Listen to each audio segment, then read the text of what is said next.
So, Ari, we have two cases that are in front of the Supreme Court at the moment. Oral arguments happened last week, one out of North Carolina, one out of Maryland. Before we get to those two states, we got to first talk about Gill v. Whitford.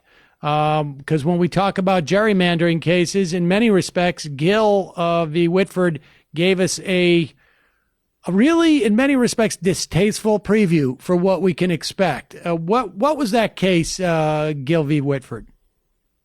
So last year, there was a really landmark case for Wisconsin where a voting rights group challenged the Republican state assembly maps in Wisconsin. And what happened in Wisconsin, like a lot of states, is that Republicans took control after the 2010 election. And they drew this incredible gerrymander so they could actually win fewer votes but more seats. So in the last election in Wisconsin, Democrats won all 5 races for statewide office in Wisconsin, including the governor's race. And they won 54% of the votes for the state assembly, which is the state house. But they only got 36% of seats. So the flip side of that is that Republicans in Wisconsin got 46% of the votes, but they managed to get 64% of the seats in the state assembly there, which just goes against everything we think a democracy is supposed to be about. I mean, wait, hold on for 1 second. Hold on for 1 second, because I think, I don't think that we can spend too much time just on that figure, because not only does it go against, I think, what everyone's concept of democracy is, it goes against what everyone's concept of math is. Like, I think it's hard for people to really wrap their heads around that concept. I mean, we have, I guess, the Electoral College in some respects is sort of similar in that way, but this is really crazy. There was, out of if 100 votes are cast, 56 of them are cast for Democrats, 44 are cast for Republicans, but Republicans win 64 seats, and that is because of the way that the votes have been manipulated and clustered in such a way where you have basically people voting and their vote just doesn't carry the same amount of weight as maybe others in another district. Yeah, exactly. I mean, because Wisconsin is basically a quintessential purple state. It was carried by Barack Obama twice. Then Donald Trump very narrowly won in 2016. But it's a state that has elected last year, re-elected a Democratic senator, elected a Democratic governor. But the state legislature there, which has been heavily gerrymandered by the state legislature there, has just been impenetrable for Democrats. And we have seen a situation in multiple elections now where Republicans are getting a minority of votes but a majority of seats, and their numbers stay the same no matter the national mood. So it doesn't matter if it's 2010, it's a wave election, or it's for Republicans, or it's 2018, a wave election for Democrats.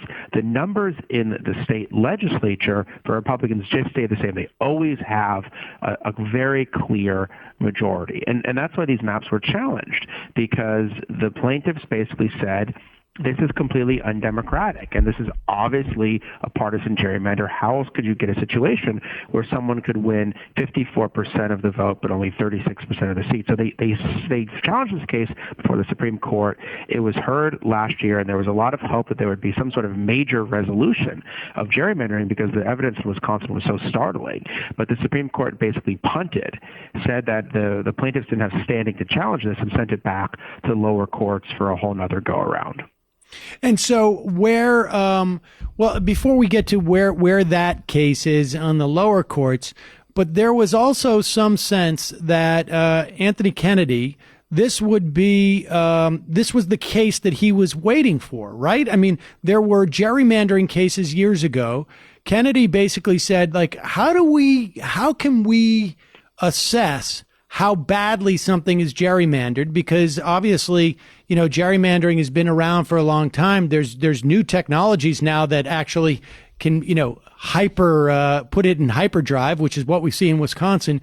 But he was calling for some means in which to measure how to measure how badly something is gerrymandered. And social scientists came up with one. I mean, you and I can hear this and we can say there's something wrong there, but they came up with a way of quantifying it. And that was not sufficient for Anthony Kennedy, even though he had been basically calling out into the wilderness saying, show me something like this so we can make a decision.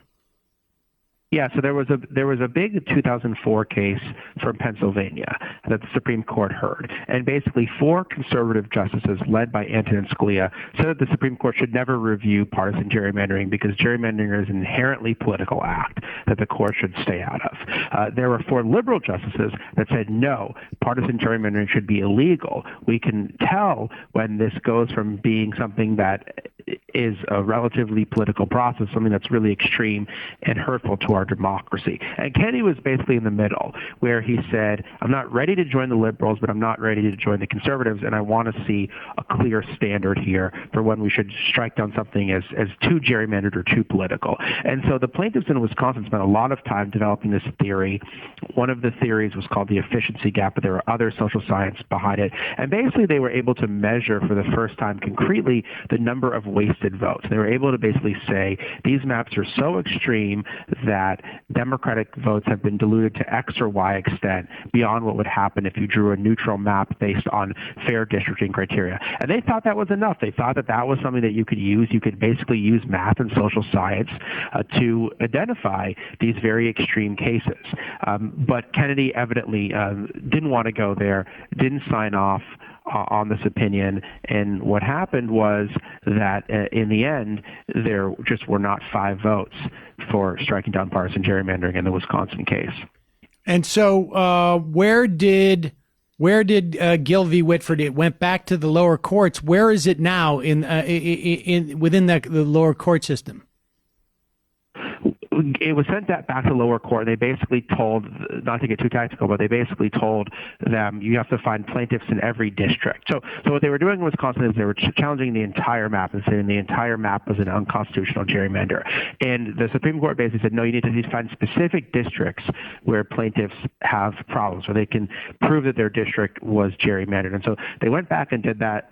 It's before the lower courts. Then they decided to hear 2 other cases from North Carolina and Maryland. And right now the Wisconsin case is basically pending based on the outcome of these other cases that they've now heard. All right. Well, look, we're going to take a break. When we come back, I want to hear about those other 2 cases that are coming out of Maryland and North Carolina.